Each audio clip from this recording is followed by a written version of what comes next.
نحمدہ ونصلی ونسلم علی رسولہ الکریم اما بعد فاعوذ باللہ من الشیطان الرجیم بسم اللہ الرحمن الرحیم ام اتخذوا من دونہ آلہۃ قل ہاتوا برہانکم، پارہ نمبر 16 سورۃ الانبیاء، رکوع نمبر 2، آیت نمبر 24 تا 29۔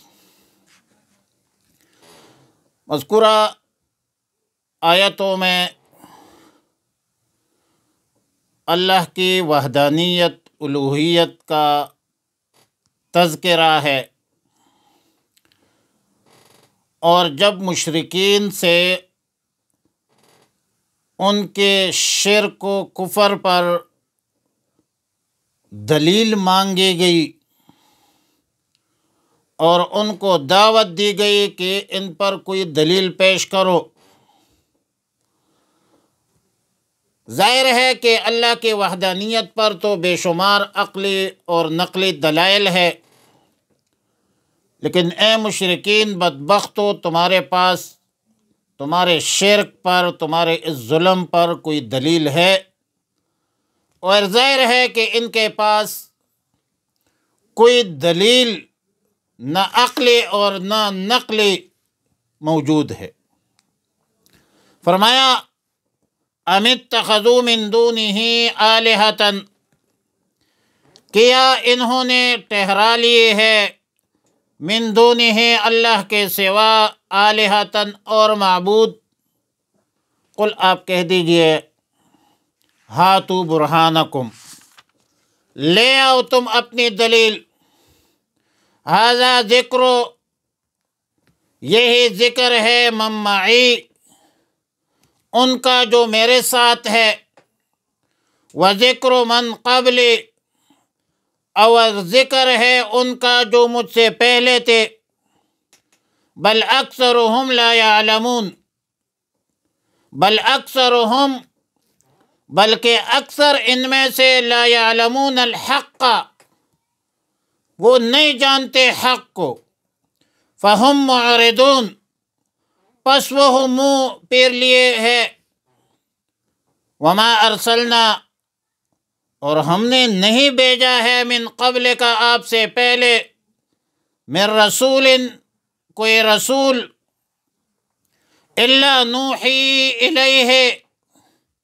مگر ہم وحی کرتے تھے ان کی طرف، انہ، لا الہ، کہ نہیں ہے کوئی اور معبود، الا انا، سوائے میرے، فاعبدنی، فاعبدونی، فاعبدونی، پس میری عبادت کرو۔ وقالو، اور وہ کہتے ہیں، اتخذ الرحمن ولدا، اختیار کی ہے رحمان نے ولدن، اولاد، سبحانہ، وہ اللہ پاک ہے، بل عباد مکرمون، وہ تو اللہ کے بندے ہیں عزت والے، لا یسبقونہ بالقول، وہ سبقت نہیں کرتے اس سے، بالقول، بات کرنے میں، وہم بامرہ یعملون، اور وہ اسی کے حکم پر عمل کرتے ہیں، یعلم، وہ جانتا ہے، ما بین ایدیہم، جو کچھ ان کے سامنے ہے، وما خلفہم، اور جو کچھ ان کے پیچھے ہے، ولا یشفعون، اور سفارش نہیں کریں گے، الا لمن ارتضی، مگر اسی کے لیے شفاعت ہوگی، ارتضی، جسے وہ پسند کرے، وہم من خشیتہ مشفقون، اور وہ اسی کے خوف سے ڈرتے رہتے ہیں، ومن یقل منہم، اور جو بھی کہے ان میں سے، انی الہ، کہ بے شک میں معبود ہو من دونہ اللہ کے سوا، فذالک نجزی ہے، پر اسی کو ہم سزا دیں گے جہنم کی، کذالک نجزی الظالمین، اور اسی طرح ہم سزا دیتے ہیں ظالمین کو۔ ام اتخذوا میں ام بمعنی بل ہے للانتقال، اور استفہام بمعنی توبیخ ہے۔ مشرکین کی بے بسی کا، لاجوابی کا ذکر ہے، اور پھر فرمایا کہ ھذا ذکر من معی و ذکر من قبل، ذکر من معی سے مراد قرآن کریم ہے، اور من قبل سے مراد کتب سابقہ ہے، تورات ہے، انجیل ہے، زبور ہے۔ آیات کا معنی یہ ہے کہ میرا اور میرے ساتھ والوں کا ذکر قرآن کریم میں، دیگر صحائف میں، کتابوں میں، تورات، انجیل، زبور میں موجود ہے۔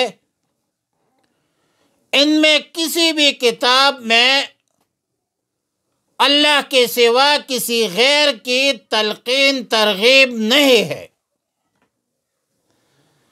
اور تمام آسمانی صحائف کتابوں میں یہ لکھا ہے کہ اللہ کا کوئی شریک نہیں ہے، کوئی سہیم نہیں ہے۔ کیا کسی کتاب میں یہ لکھا ہے کہ اللہ کے ساتھ کسی کو شریک بنا کر دوسرا معبود بنا لو؟ بولو۔ ظاہر ہے جواب نفی میں ہے۔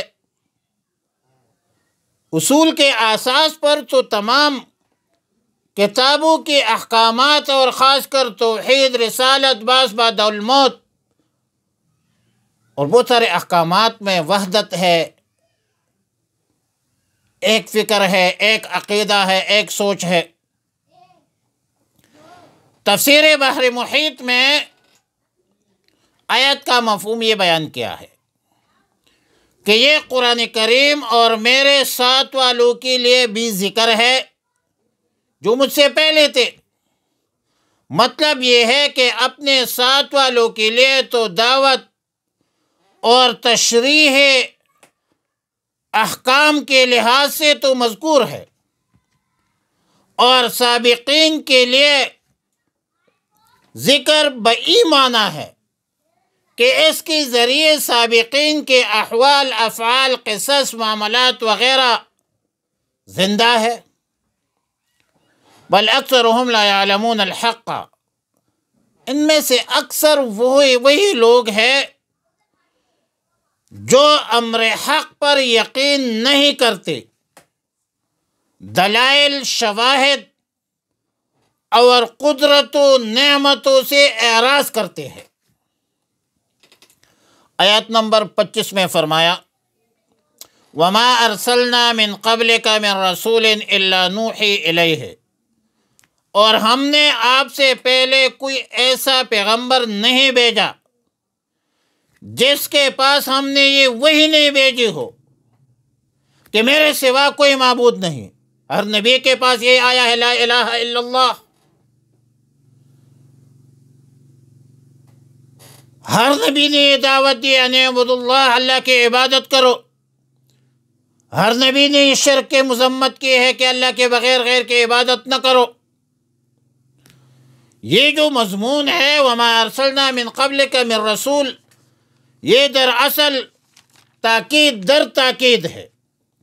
اس سے پہلے آیات میں بتایا کہ نہ صرف اس امت کی کتاب قرآن کریم توحید کی ہدایت ہے، بلکہ کتب سابقہ میں بھی اللہ کی وحدانیت کا بیان مذکور تھا، اور آیت مذکورہ میں یہ بتانا مقصود ہے کہ آسمانی کتابوں کے مابین احکامات و عقائد کے حوالے سے اتنی ہم آہنگی تھی، اتنی وحدت فکری تھی کہ جتنے بھی انبیاء علیہم السلام مبعوث ہوئے ہیں، سب انبیاء علیہم السلام کا بنیادی پیغام یہی تھا کہ اللہ کی ذات میں، اللہ کی صفات میں کوئی شریک اور سہیم نہیں ہے۔